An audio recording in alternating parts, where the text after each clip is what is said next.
এবার ফের কোচবিহার থেকে বিহারে গাঁজা পাচার করতে গিয়ে পুলিশের হাতে ধরা পড়ল এক যুবক। শিলিগুড়ি মেট্রোপলিটন পুলিশের প্রধাননগর থানার অ্যান্টি ক্রাইম উইং এর হাতে ধরা পড়েছে ওই যুবক। ধৃত বিহারের বাসিন্দা, নাম নিখিল কুমার। নিখিল কুমারের কাছে থাকা 3টি ব্যাগ থেকে উদ্ধার হয়েছে 22 কেজি গাঁজা। ধৃত শিলিগুড়ি বাস টার্মিনাস এলাকায় বিহারগামী বাসের অপেক্ষায় ছিল।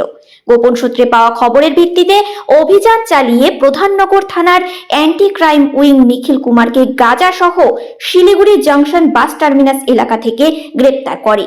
ধৃতকে বৃহস্পতিবার শিলিগুড়ি আদালতে পেশ করা হবে।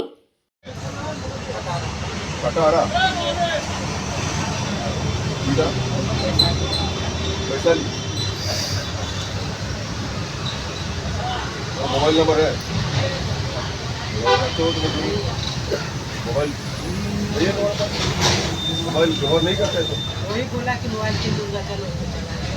अच्छा कौन बोला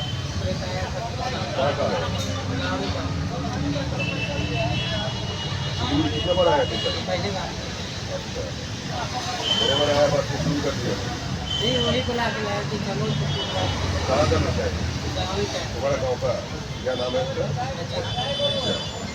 वो कहाँ है वो पता नहीं क्या